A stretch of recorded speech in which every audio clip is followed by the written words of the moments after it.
Good evening, listeners.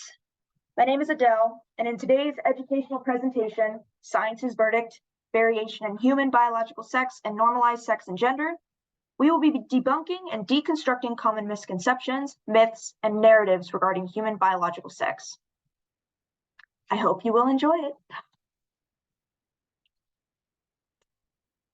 Anti-trans legislation has increased exponentially in recent history, with 2021 officially surpassing 2015 as the worst year for anti-LGBT legislation. This is according to the Human Rights Campaign. Now, for those of you who are listening, I'm going to just give a brief description of what I am presenting on the screen.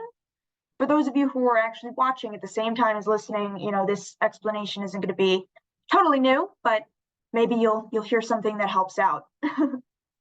So on the right side of the screen, you'll see a graph, which is courtesy of CNN. They aren't the ones that came up with this information, but they are the ones who, very nicely put it in a beautiful, colorful graph for us. So that's why we're using it. Now, according to our visual representation detailing the number of anti-trans bills included each year, 2021 was reported to have 117 anti-trans bills, a whopping 58 of which were bathroom and locker room related. 2020 had the second most bills on this list with 66, while 2016 and 2017 followed close behind with 55 bills and 45 bills, respectively. These spikes coincide with the 2016 Trump-Hillary election and the 2020 Trump-Biden election cycle. Unfortunately, there has been an increase in these bills since 2021, with 2022 and the beginning of 2023 following suit.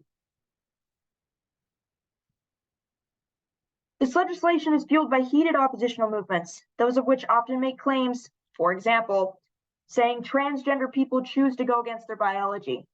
And there are two vocab words in there that are really important, and that's the fact that they use choose and biology. Such oppositional movements present themselves as being aligned with facts and logic and claim to use science as their foundation. According to the advocates of intersex youth, and Tamar Mattis's medical treatment of people with intersex conditions as torture and cruel, inhuman, or degrading treatment or punishment, these same groups push narratives claiming that trans people promote the, in quotes, genital mutilation of children. Yet these same groups ignore the systemic, non-consensual genital and hormonal procedures performed on intersex infants and children. Under their definition of facts and logic, transgender and gender nonconforming people face extensive violence and scrutiny for their identity, and intersex people are consistently discriminated against, abused, and pathologized. But what if these so-called, facts and logic that they mention all the time isn't even facts and logic at all? Now, take a brief pause for a moment because I'm going to take a moment to describe the other visuals on this slide that aren't the graph that I just described. So just make sure you keep that in mind, okay? So for those of you who are listening by audio, on the top left, you will see a photo taken from an intersex rights march. And this photo includes an intersex advocate, Pigeon Pagonis. Below that, also on the left side, you will see a photo taken of an LGBTQ protest in Parliament Square, taken by Victor, pardon my pronunciation, Samankowicz, I believe it is. I will say there are several last names and first names in this presentation that I am not entirely sure how to pronounce, but I'm giving it my best shot. All right. Now in front of you, for those of you, again, who are looking at visually, you'll see a word bank. I will go through all of these word banks as we go through the slides, one by one. But I'm going to do my best to have these slides up during the sections that I am speaking about these issues. So if there are any, definitions that, you're not entirely sure of what they mean, you can reference this slide and you can, figure it out for yourself a little bit. All right, so now we're returning to the conversation at hand. So last we mentioned facts and logic used by anti-LGBT plus hate groups, and how the logic they use may not be accurate. So our big question today is, does our modern scientific understanding of human biological sex support or conflict with these so-called scientific narratives that are in support of sex and gender normalization? Today, I will argue to you that modern science disproves the rigid normalization of sex and gender, and also challenges our current reliance on the male-female sex binary. Therefore, it must be said that these commonly used anti-trans, anti-LGBTQ+, and anti-intersex narratives warped science to push a given, albeit incredibly harmful agenda. For now on, this so-called science that they use will be now referred to as bunk science, because it's not science, it's made up. Now, before we move on, let's take a moment to, explain and define some commonly used terms. So I won't go into full detail on these, but there are a few that are important. So first off, whenever I say sex and gender, or sex/gender, as you'll see in the top left here, it either means two things. I'm either discussing the intersectional relationship of biological sex and gender identity, whether that means trans people who don't identify with the sex that they were assigned at birth, whether that means cis people who do identify with the gender they were assigned at birth, or anything in between. Even just the larger, societal impact of the intersection of biology and gender identity. However, this may also be used when discussing the, sex and gender at the same time. Although that is a much more rare usage of it. So I would pay attention to the first thing I said, if that makes sense. And now biological sex is another important thing to talk about. In this piece, the most commonly refers to your sex assigned at birth. And we'll go into that more later because it's not as simple as you might think it is. But at least until we get to that portion, we are going to use biological sex to typically refer to an individual's status as a male, a female, or intersex. Now, normalization is also a word that we brought up a lot, and normalization is like the state of bringing something to a determined normal. And this normal is typically, defined by privileged groups. Then there's also the male-female sex binary, which is this idea that there are only two sexes, male and female. Now we've already described bunk science for you. We're using that for the science that isn't real science. Gender nonconforming just describes people who don't fit into the male-female binary, whether that means biological sex or that means gender. Although this is most common referring to gender. And then transgender, for those of you who don't know, it's people who identify differently than the sex they were assigned at birth. Intersex are people who don't neatly fit into our male and female kind of categorizations. And pathologization is to regard or treat someone or something as psychologically abnormal or unhealthy. And at times, this also extends to medically abnormal or unhealthy. Okay. So while I'll be discussing the next portion, I will be presenting two beautiful art pieces in the background. And the portrait on the left is titled Alok by Ray Sinargi, which is a self-portrait serving as an artistic representation of the complexity and uniqueness of gender identity. For those of you who can't see, he's wearing some very beautiful kind of silver clothing and jewelry, and his skin is colored in very beautiful blues and oranges and yellows and some whites too, and even pink on his lips. And in my mind, this just represents the fact that we are all unique beings. We all have our unique, our colors, who we are. And this is just a very, very beautiful way of showing that. And then on the right-hand side, you'll see a piece of pop art, which is titled Shim, which is a combination of she and him, sort of. And it's meant to be an artistic representation for those who don't fit into the male-female binary, or those who choose to go outside of it or fit somewhere in the middle. It's just meant to show that, the two dichotomies of gender when we're looking at it through a male-female binary. And it's likely that you've seen this photo before, as it's commonly used art piece in a lot of LGBT-related presentations and art showcases. So, maybe you already know that one. Okay. So before we begin our full deep dive on the science of this issue, and be forewarned, it is a lot of information. So make sure you're ready, you're comfortable, you're excited for this, whatever it is. But in the meantime, we must first establish some very important context regarding the American education system. So it can be very difficult for most Americans to argue against bunk science talking points. Many of these facts, or these bunk science facts, seemingly align with what we've been taught in school. You might be thinking back to middle school sex ed, maybe. And what we've learned, like, it couldn't be wrong, right? Like, we're talking about all through school, right? Could be wrong. Unfortunately, though, the American education system is deeply intertwined with its political one. Meaning, over the last few decades, political movements and election cycles have ended up deeply impacting the kinds of material taught in schools, as well as how we are allowed to analyze that material.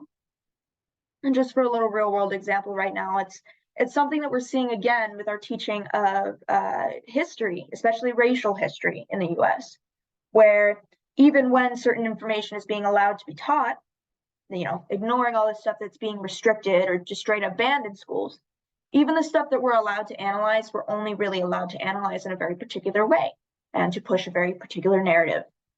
And that's something that is very common throughout American educational history, that this isn't a new thing, okay? And this happens to be another one of those issues that is very, very deeply impacted by those types of oppositional movements. In John H. Bickford's study, Examining Biology Curricular Resources, Scientific Depictions of Evolution, Race, Sexuality, and Identity, he delves into this discussion further. And he discusses the wide variety of topics and educational material impacted by different political movements in the US, many of which also include interference by religious communities and hate groups as well, such as, their very strong Christian influence in the US and the KKK, of fucking course.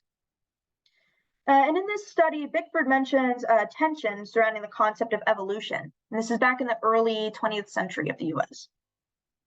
And he discusses how religion and pseudoscience, which had dominated American society at the time, prevented evolution from being taught in schools.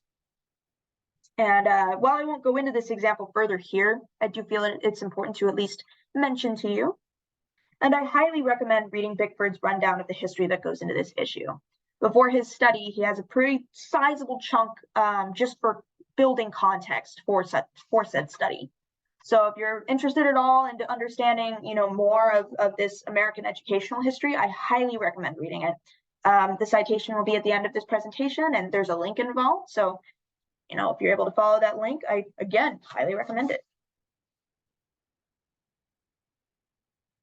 All right. So John H. Bickford related this historical content to today's education by conducting a study to analyze the content of American biology textbooks. So in this study, he was able to prove that American biology textbooks, and this was not just K through 12, but this was also college and medical school. He found that they purposefully omitted scientific data that conflicted with oppressive and pseudoscientific narratives. So again, for those of you who are listening by audio, we're going to give a little brief description here.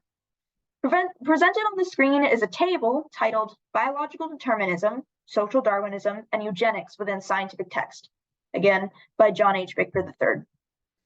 In this table, we are given several scientific and pseudoscientific topics, which are accompanied by numerical values pertaining to the intensity of the covered material. So in one row, you'll see EDC, which stands for explicit, detailed, and contextualized information. In the next row over, you'll see DNC, which signifies detailed, not contextualized information.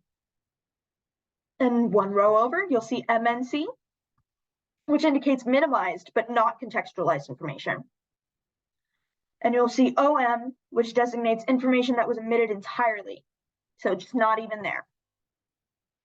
And what this table shows is that the majority of the topics surveyed were omitted entirely from scientific textbooks, with the only exceptions being 1% EDC. So again, that's explicit, detailed, and contextualized, which is regarding the relationship between biology, genetics, and race. Everything else is a 0% except for 1% MNC for social Darwinism, eugenics, and anti-racist evidence. And I should clarify for a second there. I don't mean everything is 0, but EDC, DNC, and MNC, aside from the numbers I just mentioned to you, those are all, the rest of them are zeros. In other words, a large majority of these topics were just completely omitted. They weren't in there. And just to go down the row and let you know what exactly they were looking for, the list says biological determinism at the top, and that one is entirely omitted. We have social Darwinism, which has 1%, minimized but not contextualized. Then we have eugenics, which once again has about a 1% minimized, not contextualized. Then we have the relationship between biology, genetics, and race, which has the 1% explicit, detailed, and contextualized, but everything else is just omitted. And then anti-racist evidence just has 1% minimized but not contextualized information. So this omitted scientific data often included data and topics that served to disprove eugenics, justifications for misogyny, cis heteronormativity, intersex pathologization, the naturality of procreative sex, the male-female binary nature of sex, and white supremacy. All topics of which the US has a long history of encouraging and supporting. For example, one thing that we used to do in America, or at least back in the early 20th century, was we had this belief that, the name is escaping me, but we had this belief that the specific way that your skull was shaped determined characteristics about you, such as your aggression level, your intensity, your aggression, all of those different things, which has since been debunked. But what this is saying, and what Bickford's study shows, is that, for example, that right there, although we know because of common interactions between people and in our society that that's not true, that none of our textbooks disprove that for people. So although it's just one example, there are many, many different misconceptions or pseudoscience or things that we have disproven that we don't explicitly disprove anywhere in our education. So people who grew up believing that or were told that, or, just from talking with people, they might tell you stuff that they believe, your textbooks won't disprove that, if that makes sense. So it makes it much harder to tell when you are being told something that's pseudoscientific or bunk science, things that we've disproven,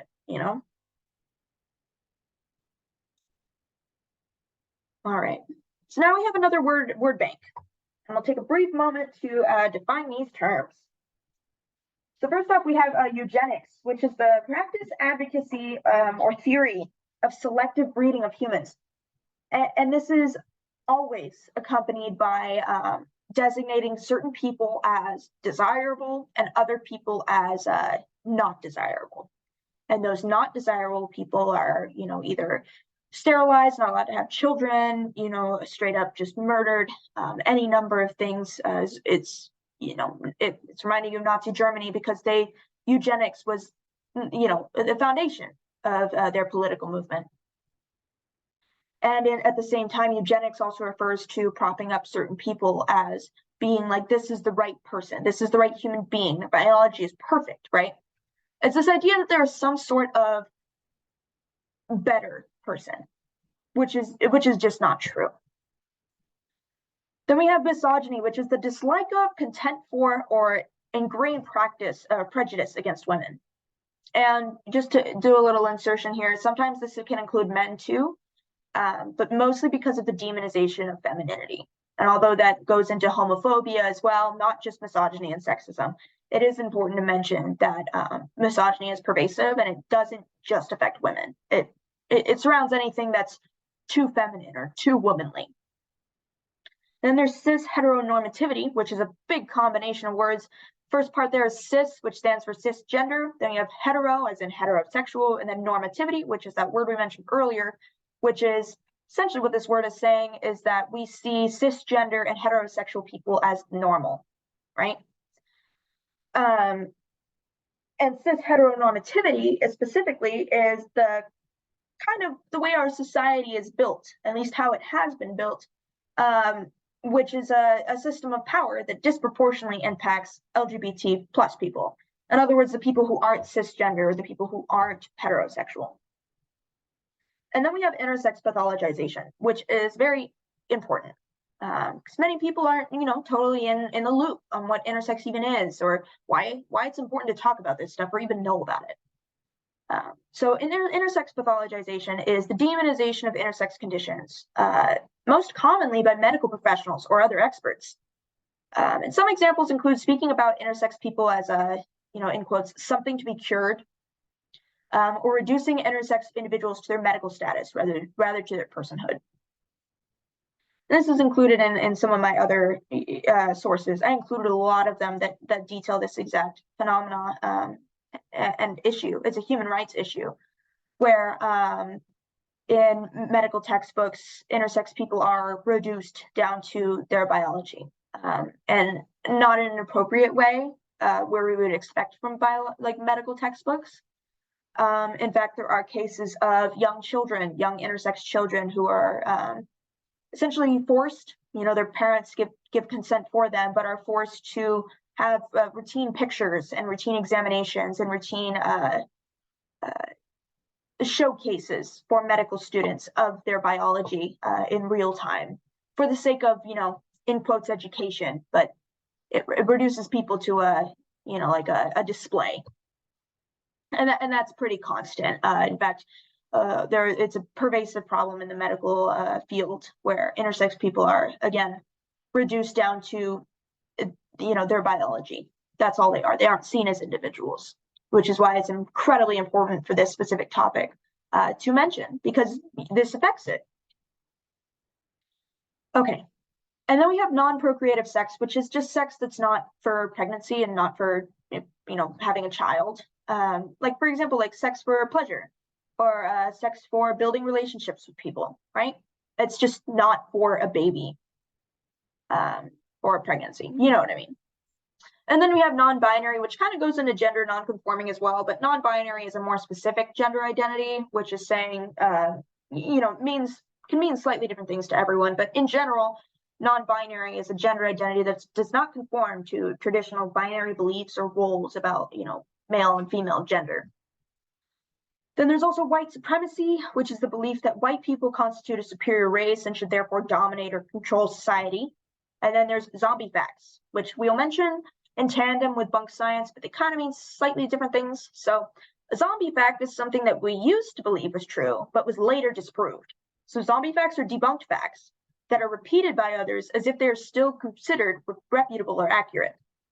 So for example, when we figured out that the planet was round, there were, of course, going to be tons of people walking around still saying, oh yeah, the earth is flat. This person told me so. Even despite the fact that that had been disproven. And so that repeating of that thing that we used to think was true but isn't anymore is an example of a zombie fact.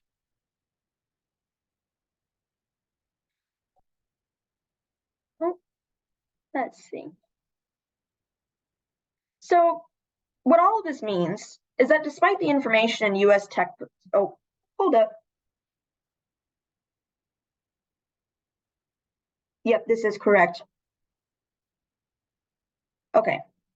So going back to that, that very important table I showed you, what all of this means is that despite the information in US textbooks being technically correct, our American education system doesn't do a good job of educating its students on the latest scientific understandings surrounding historically contentious issues. In other words, although the information taught is generally correct, it doesn't tell students the whole story.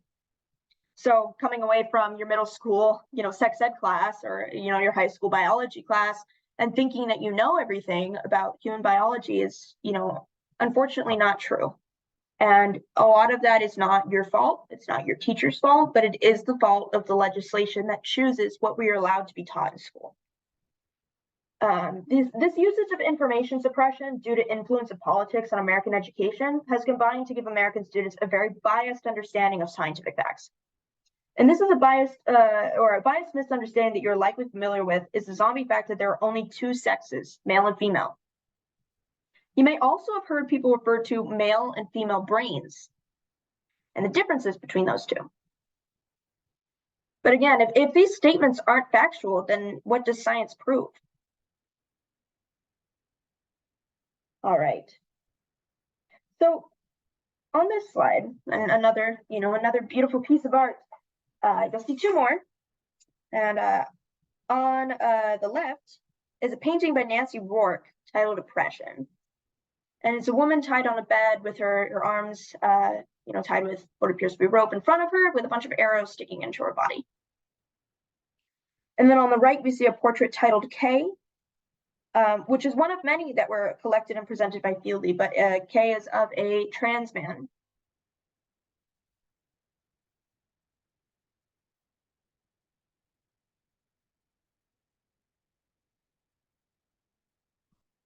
All right. So now we're getting to debunking some stuff. So now it's time for the real science. You ready? So the first misconception I mentioned to you was that there are only two sexes, male and female. And that can be debunked by gaining a deeper understanding of genetics and the variation present in human sexual biology. Now, before we move forward, it's important to note that human sexual biology is only a minuscule component in understanding the sexual biology of all living things. Some organisms don't have two sexes, having more, having none, or being hermaphroditic instead.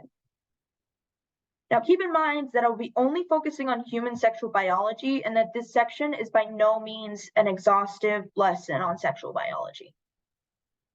And I will also add a disclaimer here because it is important. The word hermaphrodite is considered offensive and should not be used outside of the appropriate biological or medical context. So when you hear that, in this presentation here, I'm using it within the appropriate context. You don't want to go around calling intersex people hermaphrodites. That is not correct. And you don't want to just go around using that word willy-nilly, okay? And now real quick, we'll go over,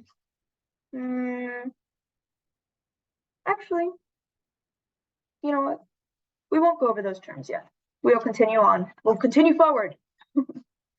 So human sexual biology refers to the gonads, genitals, chromosomes, hormones, and secondary sex characteristics that make up each person. Generally, people with XY chromosomes also have testes, a penis, are testosterone dominant, and may also have facial hair.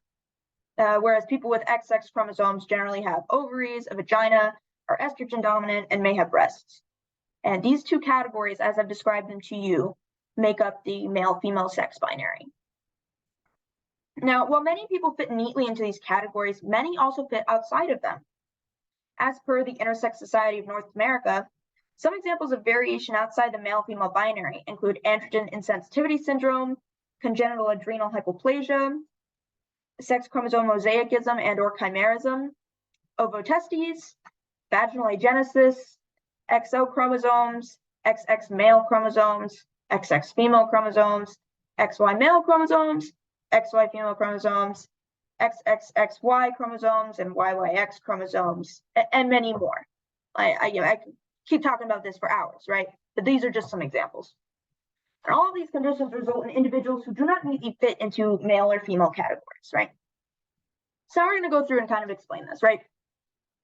So hermaphroditic or hermaphrodite in biology is an organism that has both or multiple kinds of reproductive organs necessary for reproduction.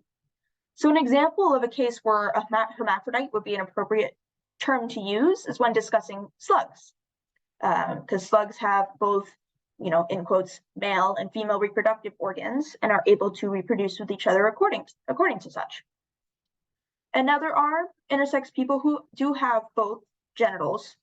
Hermaphrodite has been used offensively towards intersex people and again used to abuse them and mistreat them over the years. And so we use other terms and more correct terms that don't have that same negative context to it.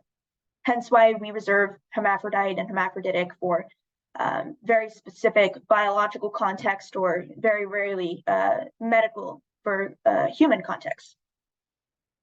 Then gonads. So gonads are the organ that produces gametes, which gametes are your ovum or your sperm. So those are like that's your DNA that you use to make offspring. For example, like your testes or an ovary, those are the things that produce that. Although ovaries, that happens when you're in the womb, but that's a whole other conversation. And now you have genitals, which are your external organs of reproduction. So penis, a vagina, something in the middle, whatever it is. And now chromosomes are a thread-like structure of nucleic acids and protein, which, that isn't too important for you. And it carries genetic information, and it's found in the nucleus of your cells. So remember that you're made up of like millions upon millions of cells. And each one of those has your DNA, your code. within it, right? And it's same as your testes or your ovaries, except your testes and your ovaries only have half of your DNA at a time. So then you have the two halves come together and they make one human being, right? So then you also have hormones, which are a regulatory substance produced in an organism to stimulate specific cells or tissues into action. Some of these include testosterone, estrogen, as well as like progesterone, right? But hormones can also include things like cortisol, right? But in this case, we're specifically focusing on, the sex-related hormones. Then we have secondary sex characteristics, which are any physical characteristic that develops as puberty that is not directly related to like gonads or genitals or anything like that. So for example, like when you start developing breasts or, start growing a beard. And then just briefly, testosterone is a sex hormone typically attributed to males. And that typically is there for a reason. Keep that in mind. Estrogen is a sex hormone typically attributed to females.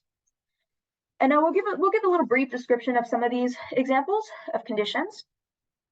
So we have androgen insensitivity syndrome, also known as AIS, which is a condition typically characterized by having XY chromosomes yet developing as a female. Now we're going to go on a bit of a tangent for a second to explain something really interesting. And this is a little outside of the scope, although it is important. If it goes over your head, it's not too big of a deal, right? Though for those of you who are extra interested, this might be helpful or just interesting for you to know. So one of the things that we're taught in, our overly simplistic biology courses in, again, the American education system is that the presence of a Y chromosome determines whether you develop as a male. However, when you look at that a little closer, it's not actually the Y chromosome itself. It's more of a, it's not causal, it's coincidental. So the reason why that is because what actually determines whether you develop as male are a bunch of different genes. It's not just one chromosome, it's a bunch of them. And one of these one of these such genes is the SRY gene, which you may have heard of before. And what can happen is during the process of, fertilization, when, you're a, fetus, what can happen is that SRY gene, which is most typically on the Y chromosome, not always, but typically, it can migrate over to the X. And so you can have someone who has XX chromosomes, but with the SRY gene. And because of that SRY gene, they'll start developing as male, despite having XY chromosomes. No, my bad, sorry, XX chromosomes. Words are hard. But I will say it is important to note that the SRY gene doesn't always attribute or distinguish whether you're going to be a male or a female, right? Because there are a bunch of other genes that have to do with it. And so there are times where that SRY gene will migrate over to an X chromosome. So you have someone who has XX chromosomes and the SRY gene, but they develop as female instead of male. And so even the SRY gene alone isn't as, 100%, it tells your body what to do. And so it's important to keep in mind that even though we most commonly, if you go beyond just XY as male, even when you go one step further to understanding the SRY gene, it still tends to be oversimplified. A lot of people will tell you the SRY gene is the only thing that determines whether you develop as male or female. And if you have it, then you 100% develop as male, which is why, again, it's important to say that it's just not true. There's variables involved. Just because you have the SRY gene doesn't mean that you'll develop as male, although it does make it more common or more likely. There are a bunch of other genes that may interfere or, determine it. In fact, you can have a different gene on your XX chromosome that helps you develop as male that it's not an SRY, right? This is still science that we are understanding. We have a lot of research that's going into this currently, and so we don't have 100%, this is what it is. But what we do know for certain is that, again, there is a lot of variation involved, and there isn't just one gene or one chromosome that determines it. So androgen insensitivity syndrome is one such example of what happens when someone has, XY chromosomes, for example, and develops as male, which is a little different than having XX chromosomes and developing as female. But in this case, a reason for for that development might just be that the SRY gene is not on their Y chromosome, right? But again, that's another oversimplified version of how that all works. Now, just briefly going through the rest, but we've got congenital adrenal hypoplasia, which is a group of conditions that affect the adrenal glands, which limits the hormones produced by your body. And that'll give you just like a different kind of array of hormones that are, outside of what we'd normally, what we'd consider normal. Now, here's one of my favorites. I love this. So mosaicism describes when, say, sex chromosomes or any number of chromosomes, an organism has a mix of them. And this is relatively common. It's still pretty rare, but as we'll go into earlier, it might be more common than we currently understand. And so, for example, what mosaicism would look like is if you took a sample of someone's DNA, just like a given sample with a bunch of different cells, so you can look at a bunch of different, DNA, all from you, though, mind you. And what they find is that you have a mix of chromosomes. So, for example, you might find that an organism, 40% of their cells have XX chromosomes, but the other 60% have XXY chromosomes. And it's not just solely with those two chromosomes. There's so many different combinations of chromosomes you can have. In fact, I think you can go up to six letters at once, and in fact, maybe even longer. It's a lot. But because of that, you can have people who, for example, in some sports cases in history, they've had people who tested their blood and they came back as, oh, I'm female, right? And that's what the gender they were assigned at birth. But then later on, they get tested again, and then it says male. And it just happens to be that they, got a larger amount of male chromosomes in that blood test, or, et cetera. And this can also occur when people are, pregnant. There have been cases of if a woman or a female person who identifies as a woman in this case has a fetus who is developing, as a male, you can find, for example, XY chromosomes in their blood. In fact, they've done autopsies on women and they found XY chromosomes like in their brain and still in their tissues. And so even then, you can start off one way with your chromosomes, and over time that can change. Although, to be fair, it does have to do with external factors to a certain degree.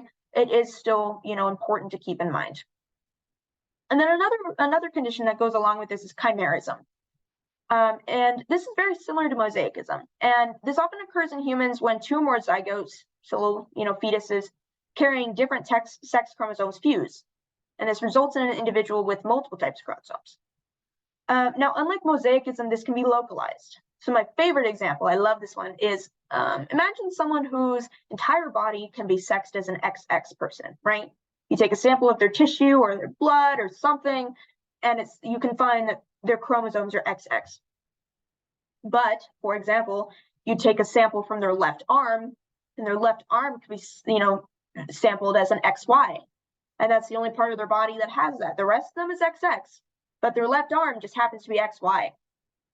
And that's a very specific example, but that happens all the time. You can have different organs that are different chromosomes than the rest of your body. You can have, in fact, it's rare, but there are cases where people are split down the middle of their bodies, having, one side of their body have one type of chromosome set and the other type other side having another set. And so that adds extra confusion, because depending on which side of your body, if you happen to be a sex chromosome chimera, depending on what part of your body they take your chromosomes from, can change your test result. And chimerism doesn't just happen with, in fact, mosaicism and chimerism don't just result in sex chromosome differences. You can have it with other conditions like Down syndrome too. You can have mosaic Down syndrome, where a certain percentage of your chromosomes have Down syndrome, but not all of them. And it can make you look like you don't have Down syndrome, even though you technically do. So in the last two here, we have ovotestes, which are a gonad, like testicles or ovaries, but it has both ovarian and testicular tissue. So it's a mix of both. Then there's vaginal agenesis, which is, a disorder in which the vagina doesn't develop and the uterus may develop partially or not at all. So you may have a fully functioning uterus, all of it, fallopian tubes, ovaries, all of that, but just no vagina and no canal to connect that. And again, just a disclaimer, this is only a very, very brief, example of intersex conditions. The list is so long. And there are definitely people who still argue about what conditions should count. But a lot of these conditions on these lists are, universally agreed upon. This is what people know, right? All right. Now we are moving on. Hopefully that wasn't too much for your brain. Now, what you'll see on this table on the screen is a table presented by Dr. Crystal Baltus-Lohr and Eric Schneider. And this is from their publication, Determining Sex and Gender, Genes and DNA Precisely Do Not Predict the Development of a Genital Tract, which is included in the book, Norm Children, Effects of Gender and Sex-Related Normativity on Childhood and Adolescence, which I will say is a very, very good resource, a very good book. It has over 21 scientists, doctors, activists, a whole list of people who have contributed to this book. It was recently translated back into English in 2018, and it is a wonderful, wonderful source of information. If you want to read or have certain questions that you want answered, that book was especially made for a 2012 conference where a bunch of doctors came from a bunch of different countries, typically around the EU, all came together to discuss this issue, the exact issue I'm talking about to you today. Although theirs was specifically focused on the effect it has on adolescents and children, rather than mine, which has to do more with misinformation. But again, if you're interested in this topic at all, highly recommend. In fact, the PDF is free online. You don't even have to do any weird signups or anything. It's just, you can find it if you just look it up. And again, like I mentioned in previous examples, that will be at in the citations at the end of this PowerPoint. Again, I highly recommend it. It was a wonderful read. All right, so the table we see on the screen compares some of the traits we consider to be male and female with those that fall outside of those categories. Now, for sake of time, I'll only explain the first row, but I highly suggest you spend some time of your own to absorb the material. So getting into it, what we see at the top is we have 4 rows. First row is the sex-defining characteristics, so what characteristic we're looking at. And then we have typical male. So this is like, what we described earlier. And then in next row over, we see examples of the, in quotes, continuum in between. And then on the very far right side, we see typical female. And so what we see in this first row is the typical male with XX chromosomes will have a testicles, an epididymis, a vas deferens, seminal vesicles, a penis, and a scrotum. And then on the far right side of the screen, you'll see typical female with XX chromosomes, and they typically have ovaries, oviducts, a uterus, cervix, clitoris, a labia majora, a minora, and a vagina. And now we have the examples of the continuum in between. And in this case, they have it labeled as sex chromosome mosaicism, although it's not always mosaicism. Sometimes it can just be like the examples we described before, where someone can have XY chromosomes but present as an XX. But that is just the word that they are choosing to use to describe this middle portion here. A little simpler, than I think what they would have had to write, which is more like a paragraph. But if we go into this middle portion here, we have an enlarged clitoris. And I'll give a brief description on these and why they're important. So when you're in the womb, scientific consensus essentially says that we believe that you develop as a female first. And then later on in your development, that whatever gene determines, that you're a male, whether that happens to be the SRY gene for you, whatever, that's when that activates. And that's due to certain hormonal signals that tell that to activate. And so what happens is that when you're a fetus as a female and you become a male, because you literally transition to male, it's amazing. Although not in every organism, but we're just talking about humans here. Anyway. What will happen is that the beginnings of a vagina and a uterus, what you have, transition. So your clitoris, or what would have been your clitoris, starts to become the head of your penis. Your vaginal canal inverts, it becomes what eventually becomes a penis and your scrotum, and your ovaries come down into your body to where your testicles would later descend. And within a large clitoris, what we see is that penile development started, but it didn't fully finish. And so the only evidence that you really see of that, at least if we're talking about someone who only has an enlarged clitoris, is that. It's essentially the beginnings of the head of your penis. And then we have fused labia, which your labia are, anatomically speaking for a second, they're the lips of your vagina. And what happens is when you are doing that, in utero transition to male, as that gene gets activated, what was left of your labia fused together, and that's what becomes your scrotum. However, there are cases where that development again doesn't finish. So the only sign that you have really, or again, we're only considering these one at a time, the only sign that you have is that your labia fused. So similar to the enlarged clitoris, that process started, but it didn't finish, it stopped. And then we have male internal genitalia with female external genitalia in genotypically XY people, which this is a very specific example. There are, again, so many different combinations and variations, so many different individuals with their own sexual biology. But this specific example is talking about people who might have testes inside, right? Whether it's, your ovaries are where they're supposed to be, like placement-wise, but they are testicular tissue instead, or if they're dropped down to the position where, your testicles would be, but they're, the rest of your reproductive organs align with that of an XX female. And at the same time, genotypically, you are XX or XY, right? So definitely a very interesting example to consider here. And there's also streak gonads and ovotestes, as I mentioned earlier. So, yep, that's just an example. And again, I encourage you to take a look at the rest of it. It's all very interesting. Now, most importantly, when we consider this table, we must keep in mind that within the male-female sex binary, many of the traits we attribute to males and females are in reality non-binary. And in this case, we're talking about non-binary as more in the gender non-conforming type of context, where not an identity, but just the state of being of not fitting into typically male and not fitting into typically female, right? As determined by what we've said earlier. Now, as described by Dubois and Shattuck-Hedorn in their study, Challenging the Binary, Gender, Sex, and the Biologics of Normalcy, which is featured in the American Journal of Human Biology. During the early 20th century, experiments showed that it was impossible to separate hormones considered as sex-related according to male and female.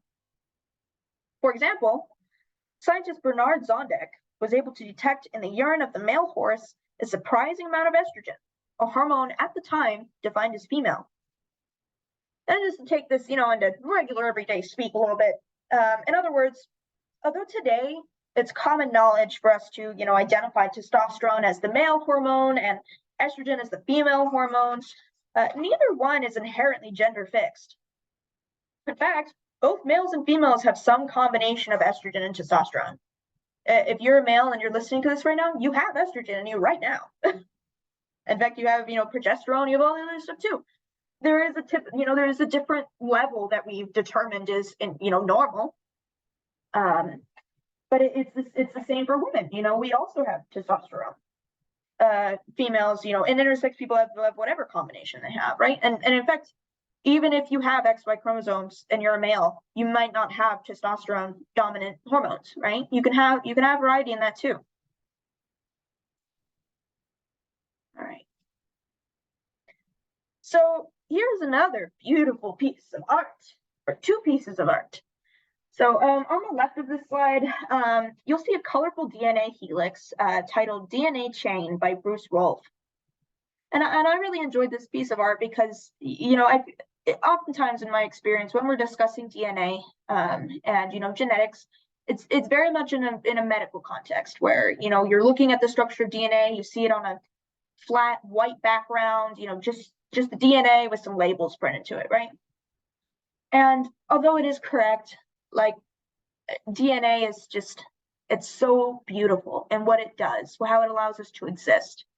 Although the DNA double helix structure that we have here, isn't where we started. There are, I believe it's bacterium who have more oval sort of DNA, which is a lot different than ours.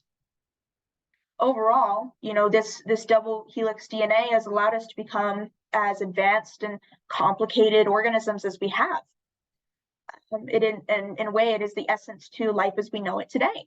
And because of that, like, I felt that the colors here and the mixture of very smooth and artistic and abstract colors, as well as very strict border lines, like these squares and rectangles shown on the screen, kind of shows that kind of a contrast of the philosophical, understanding and the beauty of DNA and what it allows us to do, while also the very kind of medical, biological aspect of it. It's still specific. It has its rules. It has, the way it functions. It's not some sort of magical thing. It still has a rhyme and reason to it, right? And then on the right, you'll see a photo collage by Ernesto Artillo, titled "Breaking the Fourth Wall." I thought this one was really nice because when you saw this one, it came out right onto the page. You'll see it with the white there. So even though this is the picture itself, when it's put on a blank white background, you can't tell where the picture ends and where the rest of the page begins. And I just thought it was a very beautiful way of showing not just gender, but just, the fact that masculinity doesn't have to be, so rigid, that there is softness and there is vulnerability in masculinity as well. A type of vulnerability and softness that has often been demonized in our history, and still is. All right. Now on to our next portion. Unfortunately for cisgender people, these neglected hormone similarities between males and females affect athletes' ability to participate.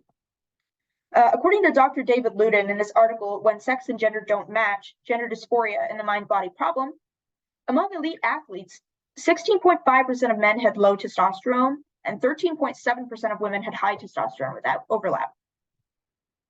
Now, because these rules and regulations that are in place for professional sports work under the assumption that any abnormal hormone measurements from athletes are due to doping, athletes are often forced to either silently pull out of the sport or face termination. Sometimes this can be public. In fact, I'd encourage you to do some research on your own time outside of this, because unfortunately it is more common than it should be for athletes to be outed for their biological condition. Now, going back to this false biological assumption about our hormones ignores the variation present in humans and ends up wrongfully disqualifying many cisgender and intersex athletes, while also bolstering the argument against trans people in sports. You might hear about there's these, integral differences between males and females, and intersex people, again, goes back to what I said at the beginning, intersex people can't change their biology. Therefore, they can't compete as the gender they, identify as. So keep that in mind.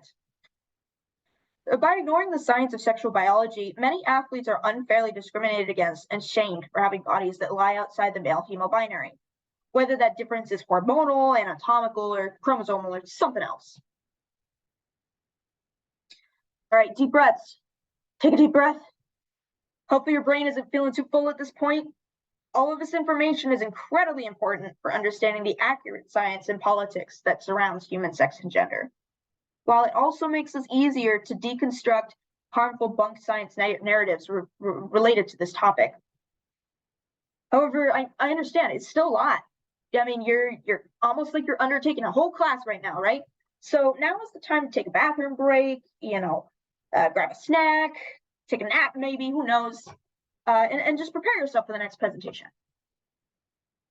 All right, ready? Then let us continue on.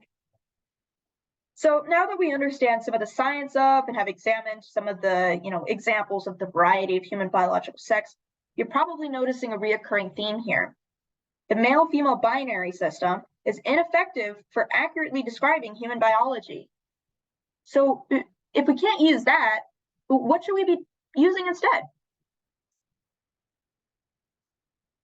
So according to Nalini Pathar in Beyond the Sex Binary Toward the Inclusive Anatomical Science Education, Anatomical Sciences Education, sounds a little double entendre there, but sex differentiation in humans appears as a continuum in that sex traits of individuals range across the spectrum of those that are characteristically defined as typically male and typically female.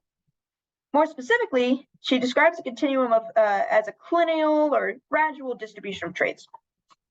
And In my own words, this distribution may also be described as bimodal, which means that although there are two states of being that are most common, hence bi, which means two, there also exist many states that lie outside of those.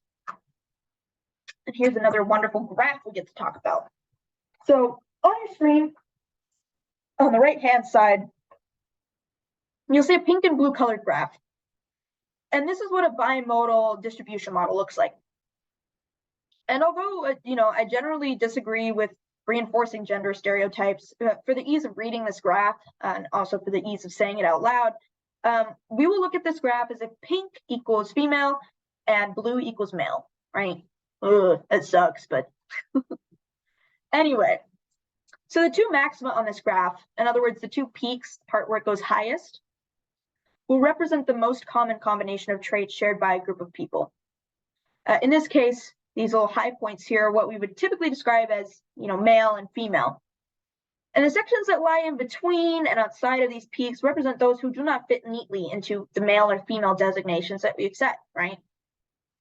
And this bimodal distribution model allows us to move away from the either-or mentality that we typically adopt when discussing biological sex. In other words, this idea that you're either male or female, rather than a spectrum, right? And whether we come up with, coordinates or whatever to point to certain people on the graph, whatever. I'm not the one currently determining that. But at the minimum, this helps give you more of a visual representation of what that understanding of a distribution model of biological sex would look like. So unlike the male-female binary that most of us are familiar with, this distribution model accounts for all of the individuals that make up our human population. In other words, it accounts for all of our variations. So from a scientific standpoint, this model more accurately describes human sexual biology, right? Everyone here has their place. So aside from the previously mentioned omission of scientific data and the continuous presence of zombie facts, what's stopping us from relying on this new system instead? On this new model, right? Well, first off, let's do a little definition stuff right here. So gender fixed, as we mentioned with hormones and certain traits that are typically described as male or female, these are traits that are considered to be bound to biological sex, whether that's true or not. As we know with the case of hormones, that's not true. As we know with the case of genitals, that's not true. But that's typically how it's being used in this context.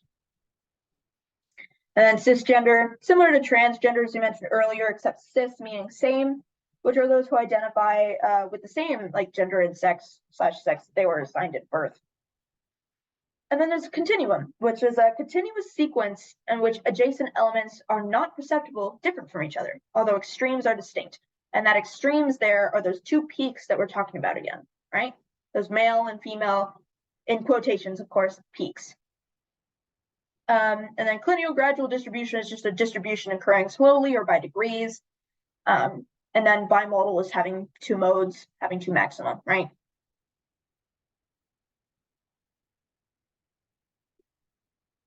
Okay, in opposition to this model, some people claim that the rarity of intersex people makes their existence insignificant to understanding the whole of human biology.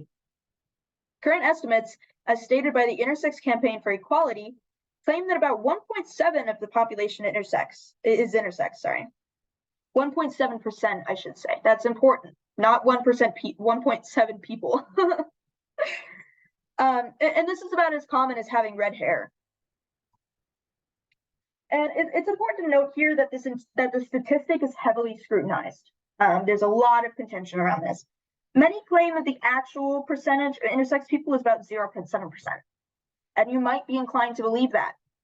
However, the statistic only accounts for genital differences and does not include all the other intersex conditions that exist, like hormonal, chromosomal, etc. In some cases, chromosomal, but you get what I'm saying. The vast majority of intersex conditions are not included in that percentage. In fact, the more correct percentage, the more acceptable one is 1.7%. 0.7 is if you're only talking about genital, abnormalities, in quotes. So in fact, current estimates, again, these are estimates, not solid statistics, but current estimates put this 1.7% statistic even higher, in some cases up to 5 or 6%, right? But that's not included in here for obvious reasons. The reason why we have this estimate, though, is because a lot of people never find out that they're intersex. The way you find out that you're intersex is usually due to chromosomal testing or, genetic testing.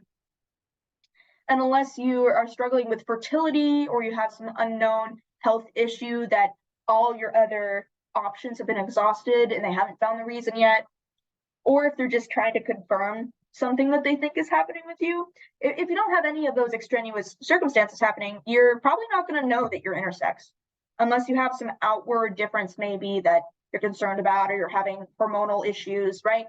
But there are a lot of people whose intersex condition is completely benign. They don't even know. In fact, there are cases of men who, have gone their entire lives, fathered children, had been raised that way, and go in for hernia surgery, and they find out they have a fully developed uterus.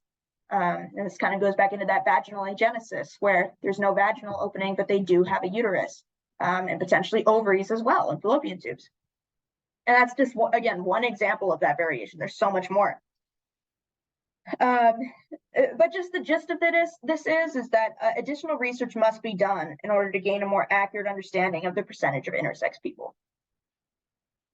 However, whether intersex people occur in 0.7% or 1.7 or 5 to 6%, whatever, of births is irrelevant to the topic at hand. Just because something is rare doesn't mean it should be ignored or discredited. Scientists work with incredibly rare substances and phenomena all the time, none of which is ignored due to their rarity. For example, this is a little insertion here. I just wanted something to include that wasn't just me spitting stuff at you. But as mentioned by livescience.com, astatine, the rarest naturally occurring element, only makes up 25 grams of Earth's entire mass at a time. That's it. Think about how fucking heavy the Earth is. And according to Wikipedia, just to go a little further here, astatine has never even been assembled due to its tendency to instantly vaporize due to its own radioactivity. In other words, it's never actually been observed. It's that rare. And it's that impossible to observe. Most importantly, the observation, theoretical or physical, of rare data ends up shedding light on more obscure scientific theories and understandings. We're studying particle physics or whatever, right? Or whatever, quarks. Anyway, there's a whole variety of scientific concepts that we can't see with our own eyes clearly, or are so rare, or just, et cetera, that if you had put that under the same lens as people are putting the rarity of intersex people, we would completely throw out that data, all of those scientific studies and research and discoveries, as if they didn't exist, because it's, in quotes, too rare, or not obvious enough, or not observed, right? So within science, or in science, within reason, all credible data is good data and should be considered when developing an overarching understanding of scientifically explained occurrences. And that's data, again, that can be proved to be truthful, data that hasn't been disproven, data that isn't made up. It's reasonable data that we can reasonably assume is accurate, is true, and that its results can, be replicated. So the other counter argument, aside from the rarity, comes from the belief that intersex people are, again, in quotes, deformed. So it's some arguments you might hear, for example, explain being intersex as being comparable to a child being born with no legs. Additionally, since intersex conditions result from genetic mutations, some individuals believe that they can be discounted when we are discussing human biology. Unfortunately, though, this comes from a place of not understanding biology and not understanding, the concepts and the theories that go into it. Real quick, while I'm on it, I do need to explain something real quick. A theory, as it's used in science, has a very different meaning than how it's used in common everyday conversations. A theory is more like, yeah, I think this could be true, or, I don't necessarily know this for certain, but I have a theory that this is true, right? It's kind of it's almost like your opinion, sometimes backed up by your experience or, whatever, right? But it's an opinion, it's not fact. although it may align with facts. In science, though, a theory is like, it's like the pedestal of scientific research, right? That's like, we have a lot of stuff to back this up. It's pretty reasonable to assume that this is the case. We don't have anything to, pretty much disprove this. And so as far as we're concerned, this is true. Until something new comes up, we find some new information, we develop a new tool that lets us see something that we weren't able to see before, and then we reassess that theory, and we take that new knowledge that we've gained and we reapply that. We say, oh, is this theory, does it still hold up? Or is there some other explanation to describe this, right? And that happens constantly throughout science. And that's how science keeps improving and keeps developing. It's a necessary part of scientific research and scientific development, is gaining new information and changing or adjusting what we thought we knew. And that involves not molding our current models or our current theories to fit that new information. We have to reasonably assess the option that our theory is not true, right? Now, gravity is an example of a theory that's been pretty consistently proven, and there's not much to even say that it's disproven, right? But who knows? We might come up with some amazing tool at some point in time that lets us observe some sort of scientific phenomenon that we are currently unaware of that maybe disproves gravity, or gives us a better understanding of what gravity is. So, going back to what we were talking about discrediting intersex people because they are, their condition derives from mutation, right? Or the fact that it's rare, right? But currently now we're talking about mutation. In reality, as any biologist or geneticist will explain to you, mutations are necessary for evolution. Humans, as we exist today, are a jumbled mess of countless mutations that make us who we are. At some point in time, we mutated to have opposable thumbs, to stand upright, to have less body hair. In fact, according to Lowry's red hair, blue eyes, and other genetic mutations, that title's a bit of a spoiler. Red and blonde hair, blue and green eyes, as well as pale skin, as well as many other things. Arguably, everything that makes us, physically look human, derived from a mutation. So one of the questions that I often like bringing up to people is, when the first baby was born with blue eyes, there's only one of them. Every other human on this planet has other eye colors except for blue. Would we have discredited those blue eyes and said, no, it's not real, it's actually just green eyes, or, oh, it's actually just like weird brown eyes, I don't know, whatever, right? Would we have come up with some sort of convoluted, insane explanation to say why it's not blue eyes, why it's anything else but blue eyes? Probably not. And that goes to the difference that we see between intersex and things like, for example, blue eyes. There's a moral component that people grip onto. And again, blue eyes are just blue eyes, right? We've known people with blue eyes ever since we were born. But male and female, we've known that ever since we were born too. So when we're presented with information that says, no, this is not true, or it's more complicated than that, people tend to be very resistant to that, right? And we've seen that all the time, right? But just like, that's important to keep in mind, because although, they are different things. One of them has to do with your reproductive capabilities and even just your physical sex, all of it, which isn't necessarily reproduction. There's just, the point is that there is a lot of variety involved, and just because it's rare doesn't mean it can't be considered. In fact, if we think hypothetical for a second here, one could even make the argument that perhaps at some point in our human evolution, a third sex will become just as common as male and female are today. Just like blue eyes, if you just think of the comparison there. Again, it's important to remember that mutation there's no morality attached to it. Mutation, especially in movies and TV shows and all of that stuff, games, it's commonly painted as a negative thing. It's something bad. But in reality, many of us have mutations that we don't even know about because they're entirely neutral. They don't affect us at all. And then you have other situations like, if I can remember the chemical correctly, but Michael Phelps has maybe it's acetic acid. There's lactic acid. There it is. Michael Phelps, his biology, his anatomy makes it so his body is able to, or doesn't produce enough lactic acid. So his muscles don't get tired as quickly as other people who don't have that mutation. And that would be an example of, at least in most contexts, a positive mutation, right? And even then, that positive, negative, neutral, whatever distinction can depend based on the environment, what that person eats, what their lifestyle is like. It could be any number of things. But the point is that when someone has a mutation, that doesn't mean it's bad. In fact, it doesn't even mean it's good either. The majority of mutations that we have are just completely neutral. But it's important to deconstruct that because, again, it's very fun in zombie movies and whatever, to all of this stuff in media, just to talk about mutations in a very negative way when they're just not. And then, evolution, of course, is the process by which different kinds of living organisms are thought to have developed and diversified from earlier forms during Earth's history. We all evolved at some point from single-celled organisms.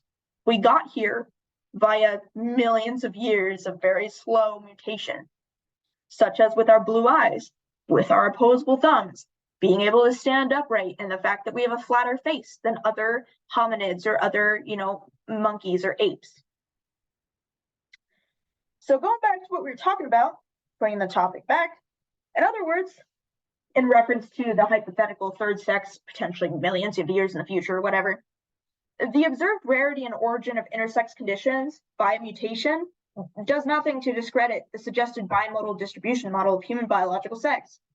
Instead, these observations and understandings further encourage us to retire our outdated male-female binary sex model. And one thing I will note is, although I've been saying male-female binary sex model, and relating that to that bimodal distribution graph I showed you, if we do choose to use that graph, we might not stick with male-female distinctions. Each person on that graph, or each little coordinate on that graph might have its own identity, specific to that specific combination of traits, right? And in that case, it wouldn't be male and female anymore. It would be whatever words people use to describe that, whether it's like a coordinate, like literally on a graph, like x5, y7, whatever. But it's a more accurate way, instead of just trying to shove someone in a box where their traits and their biology doesn't fit. Okay. All right. So on this slide here, on the right side, we see a woman with a monarch butterfly wings on her back, and she's still partially in like a cocoon, a chrysalis, but she's starting to come out of it, and she's attached to a tree. This piece is called Metamorphosis by Marissa Strickland. I thought this one was really pretty because, when we're talking about trans people and trans imagery, butterflies are often used, especially for trans femme people. Butterflies tend to be a very powerful symbol of imagery. And it's about this transformation, this change, this becoming who you are, who you believe you are. And the transformation that takes place, because you don't just instantly snap your fingers and bam, it takes time for you to grow into being able to accept who you are, presenting yourself how you want people to see you. It is an adjustment. And I just thought that this was a very simple art piece, very beautiful, but I thought it was kind of, again, just shows like the gentleness of that, the innocence, because we're talking about people's personhood. It isn't just like a phenomena, although we are getting really scientific here. We're talking about people. We're talking about human beings, individuals who have their own personalities, their own lives, their own families, their own interests, their hobbies, whatever, right? These are people. And I want to stress the importance of making sure that when we do talk about this stuff in a very scientific, biological, or medical sense, whatever, that we remember that these are people that we're talking about. Not ideas, not concepts, not data, although that can be true. People are what we're talking about here. All right. And on this next slide, on the right side, we see another photo, and we see some butterfly wings there, although they might also just be moth wings. Depends on who you're talking to, I guess. And this picture is also covered with several other sorts of patterns and colors. She has bright blue hair, which kind of looks like leaves, but kind of doesn't. She's got a dress going, which got some leaf patterns on it. It's bright red, but she also has, this bright blue portion coming off of it. It's a very busy piece. And once again, this is kind of just shows all the components that make us human. We have all these different patterns, all these different colors, kind of like what I said with some slides at the very beginning, where it's, we're not just 2D people on a piece of paper. We are very three-dimensional, arguably we're four-dimensional beings. We have lives, we have personalities, and I just feel like some of these art pieces really do a good job of showing that, because it is beautiful. Human society, psychology, all of us, we are beautiful. All right, now that we've established the biological and genetic portion of human variety, we'll close up this podcast by briefly discussing how this all relates to each other, and relates to gender, sorry. Although this section, to be clear, should be saved for a more in-depth analysis specifically regarding gender, I feel that it is incredibly important to mention its concepts here. That's because it's important that we don't turn around and reinforce harmful narratives regarding sex equaling gender. Although you now know that there's a lot of variety present in human biology, this variety exists separately from the variety and complexity present in gender. We should be cautious as to not conflate the two. For example, we don't want to say, because if someone physically develops as what we would say female, right? But they have XY chromosomes.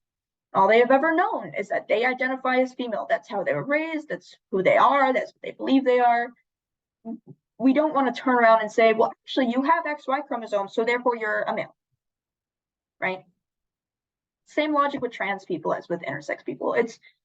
Identity is just as important here as biology. The point of biology here is just to show that there is a lot of variation. Just because you look one way doesn't mean your biology, as we currently defined it, aligns with such. But gender is a whole other topic, which is why, we're going to briefly describe this here, but also more specifically relating it to the kind of biological, kind of fake narratives that we've been talking about, right? So, and this, for this, the last and arguably most important fact to consider, just to close this up here, is that gender isn't biological. Rather, it is sociological and cultural instead. So throughout your life or whatever your experiences, you may have heard about, or people talk about differences between male and female brains. Such differences often being used to explain observable differences in male-female behavior and social conditions, while also, unfortunately, being used to justify male supremacy, female oppression, and prove or deny transgender identity. In reality, I'm actually going to include a disclaimer here.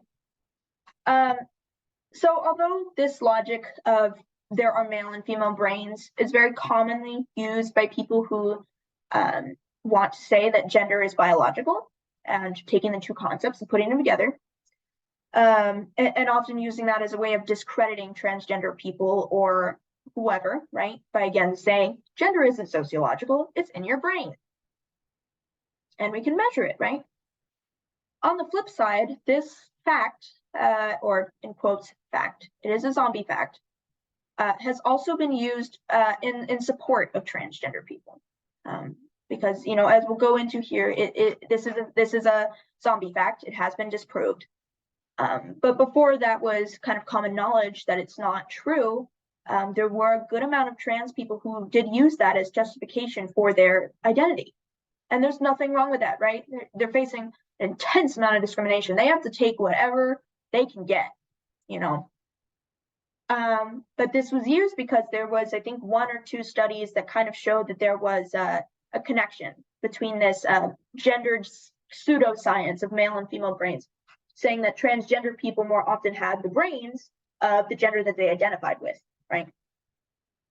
However, in reality, as referenced again in John H. Bickford III's study, the name was given earlier, a meta-analysis of 49 studies published since 1980 reveals no significant sex difference in the size or shape of the splenium of the corpus callosum, whether or not an appropriate adjustment is made for brain size or body size.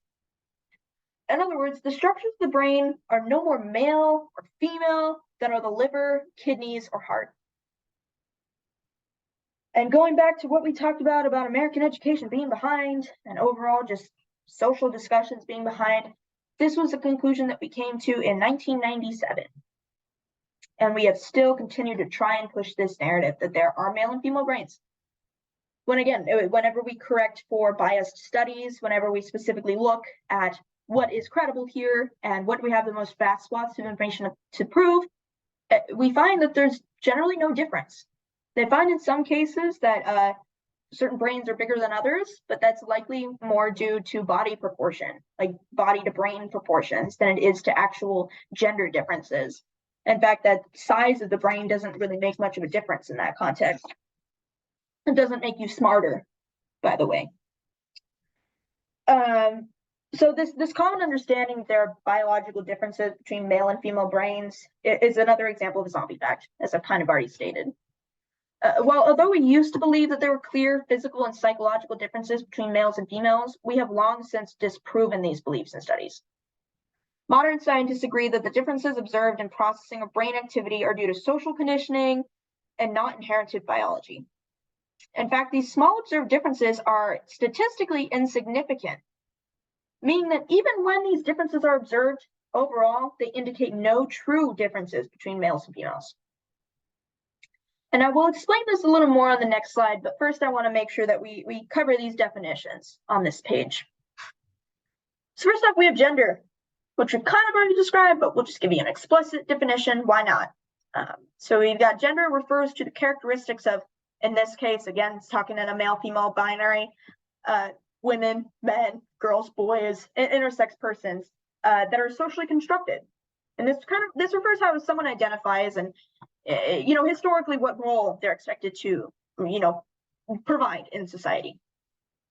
And it's important to mention that different cultures have different definitions. There are cultures that have 3 genders. There are cultures that have 4, 5, 6 or more, right? And this isn't new. In fact, some of this evidence we found of having multiple genders in society goes back to the beginnings of human civilization. It is old. It is very old. It is not new. But the common narrative that is put forth by these hate groups that we discussed earlier is that it is a new phenomenon, that it is something that is catching to people, that they're, getting sick with the transgenderness, when in reality, it's just, we're coming out of a period of our history where this type of stuff was very heavily demonized, right? In fact, in the US, up until the 70s, we had laws that determined what clothes you were allowed to wear based on your assigned sex at birth. And it wasn't until then that we had that stuff, we got rid of that stuff. Women were allowed to wear pants legally, woohoo, right? But it's important to keep that in mind because even after the 70s, that stuff was still heavily, silenced, not talked about. And then luckily, because of the internet, now we have the ability to actually connect with people and learn. And, it's a lot harder to stifle that kind of information than before the internet, right? And so it isn't necessarily an increase or that it's catching on or that people are becoming more trans. It's a similar phenomenon that actually we saw with ADHD when people like parents started becoming more aware of the fact that it existed. They were more likely to bring their kids in because they noticed symptoms, whereas before they would just think, oh, I just have a problem kid, right? And then therefore we saw an increase in ADHD diagnosis. Didn't mean that ADHD was becoming more common or that people were catching it. It's just that due to societal factors, more people were able to identify it. And that's exactly what's happening here. In a society where it's more acceptable to be trans, non-binary, and just in a society that's just more acceptable of all of those types of things, people are more likely to feel comfortable enough and have the knowledge and the vocabulary to engage with those things, right?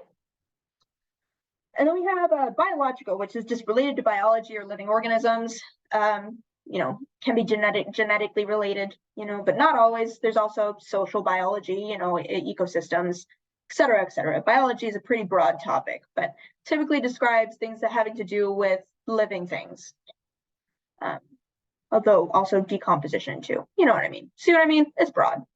Then there's sociological, which concerns the development, structure, and or functioning of human society. And these can deal with interpersonal relations on macro and micro levels. not just on an individual level, but it can be communities, can be in this, like companies, whatever. There's also cultural, which is related to the ideas, customs, and social behavior of a society. Then we have male supremacy, which we mentioned earlier, which is the belief that men are superior to other gender groups, or just in general, other groups of people. And there's female oppression, which is unjust or cruel. I don't know why I put that word there. Essentially, it's just unjust or cruel treatment, using authority or power over women, both trans and cis. And this kind of goes back into what I said about misogyny, although this one is particularly tied to identifying as a woman and being perceived as a woman. Although, again, intersectionality is important here. The female oppression that trans women are going to face is going to have the added complexity of trans, being trans. Oh, and if they happen to not be white, they'll have that added impact of, racial oppression, right? Or if they're disabled, right? We have all these different things that make us oppressed in society, or have at least historically done so. And those intersections will create very unique experiences between people, right? Then we have psychological, which is of, affecting, or arising from, or in the mind, which relates to the mental or emotional state of a person. Think psychology. And then genocide, which is the deliberate killing or erasure of a group or subgroup of people. And it typically involves not only the erasure of killing of people, but also of the erasure or destruction of their culture, ideas, identity, and or history. So, in common everyday conversation, we typically think of genocide as just killing mass groups of people. But genocide also applies to destroying culture or destroying identities, destroying history, again. So it's a pretty wide swath of things, but the gist of genocide is that it's trying to get rid of a group of people, right? Okay.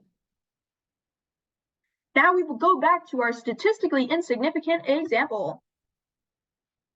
So on the right side of the screen here, you'll see a graph, and it's a visual example of a statistically insignificant study finding, which shows that although females have a perceived advantage in verbal ability, there is a 92% overlap, meaning that it's most likely that the 8% difference witnessed is due to other factors, such as pure coincidence, although it could also be due to mistakes in the study or just based on what specific individuals you surveyed for the study, right? What location those individuals were from, et cetera, et cetera. There are many different variables. But the point is the fact that this difference or this, statistical difference is so small means that it is much, much more likely that this is just happenstance and doesn't actually say that there's an actual difference here, right? And this graph is taken from Fuentes's Busting Myths About Sex and Gender, which is another good book, or a good read at least. All right, so yeah, if you look at this graph here, you see two different sides here, common sex differences, and it shows here that difference. In this case, we see a difference of 3.0 and a difference of 4.65, right? So it's statistically insignificant. So, when we're doing studies, say in a lab, right, if we're mixing two chemicals together, and we find out, we make a conclusion that is statistically insignificant, it would be better to support the opposite conclusion that conflicts with that, because that would be more likely. All right. So that was a lot, right? I'm sure you're very tired at this point. Luckily, we are pretty much done. So in conclusion, as John H. Bickford III establishes in his study, biologists, geneticists, endocrinologists, anthropologists, sociologists, and historians all agree that transgender identities are valid, that they're real, that intersex people should be considered in the overall understanding of human sexual biology, and that gender is a cultural, sociological concept, not biological. Despite what traditional schooling and anti-trans media may have you believe, science proves that there are more than two sexes. In fact, we don't even have two sexes at all. They're just distribution, right? We just have the two most common states of being, but we have all these other hundreds, possibly thousands of examples of who else you could be, biologically speaking, right? In addition to science proving that there are more than two sexes, it also proves that male and female brains are pretty much the same. we're more alike than we are different. In fact, any differences we find are probably not true differences. That testosterone, is not inherently male, and that estrogen is not inherently female, and that your biological sex and your gender are different things. By disproving these harmful narratives based on bunk science and or zombie facts, we talked about both, we become better able to combat anti-trans legislation, the continuation of intersex pathologization and erasure, as well as, the abuses they face medically, whether that's forced hormone or forced genital surgeries, and as well as, the normalization of gender sex, which affects everyone, including cisgender people, by the way, not just intersex and trans people. Although there are many who seek to stifle these scientific facts, but just trust that the truth will always find a way. Remember that we first made this understanding, this first overall solid conclusion, not the first time to be clear, but that one sample I showed you, that one source I presented to you is made that same conclusions I'm making to you now in 1997. And we have stuff going back even earlier than that. In fact, we have examples of people who were coming up with these exact same understandings and concepts and wonders the early 20th century, right? 100 years ago. This is not new, but it has been consistently stifled, erased, destroyed, politicized for this at least 100 years, right? Keep in mind that we came up with male and female designations before we even know what chromosomes were. And now that we have science that says it's more than that, we have to take that into account. If we were to adopt a bimodal understanding of human biological sex, and if we were to properly educate American students about these topics, not just American high school, middle school, whoever students, but also college students, medical students, all of those, we would likely see a decrease in the use of related misinformation. Although anti-LGBT and pro-male-female binary political and social groups may continue to use these zombie facts and bunk science in their arguments, knowing what the actual science proves will allow us to combat their information-based warfare in real time. The same information that harms cisgender people that lie outside the binary, intersex people who are forced to undergo hormone procedures and genital surgeries as infants and young children, and trans people who consistently face the threat of cultural, biological, and physical genocide. Deconstructing these harmful narratives will also create a safer, more understanding world for everyone else, even those who both biologically and socially fit into male and female categories. The better we can understand how we are similar to each other, the less important our differences seem, and the easier it becomes to fight against sex or gender-based oppression. Going forth, here on out, I encourage you to challenge the world around you and the narratives that have been fed to you. The male-female binary and normalization of sex and gender represent only one example among a great many. I also encourage you to look for the impacts of normalized gender sex in your own life. How much of your personhood, who you are, who you see yourself as, and who you choose to act as, what you choose to wear, etc., how much of that is based on what others have told you you should be? How much of it is based on what you've seen in TV says what you should be? How much of it is based off of what you've been taught in school that you should be? You may be surprised by what you find. You might even get to know yourself a little better. On this last side here, we have a little photo on the right. And this final artistic representation is, and pardon me, this is a username.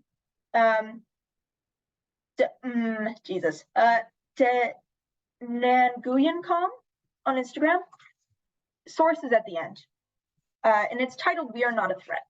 And it's from a series of artistic representations they came out with around the time that Black Lives Matter protests were happening back in 2020, ahead of all that stuff. They came up with a bunch of different artistic representations. For example, they had someone wearing a hijab saying, essentially implying Muslim, that we are not terrorists, and a bunch of others too, right? But this one in particular, I thought the message was important because, especially with today's narratives and the types of language that is surrounding these issues, specifically trans people, is about making them seem scary. It's about making them seem like they're here to comfort your children, that they're here to destroy your livelihood, that they're trying to force you to transition, or they're forcing you to change, when it's just not true. Transgender people, intersex people, everyone in between, cisgender people, everyone, we're just trying to find a way to exist together and be happy with our own lives, right? And although there are definitely some people who feel tempted to destroy other people's livelihoods or push them down, whether because of their own insecurities or just because they're fucking mean, we should still push, keep pushing to make it better, because we can. We keep this conversation open if we make sure that we continue to deconstruct and demystify science, and again, disprove zombie facts, get rid of all that bunk science. It will become so much easier to just accept people as they are. Will there be issues no matter what? Probably. But this is probably the best that we can do for now. And now I will leave you with this closing quote. And just as a disclaimer, I'm going to spend a few seconds on each citation page after this, just with silence. It is our duty to contest the warping of scientific research, especially if it is being used to justify prejudice.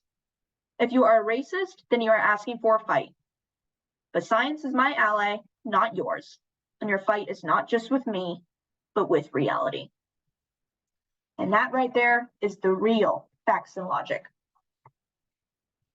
Have a good night, everyone. I hope you enjoyed. Take a good long nap and think about what you've learned.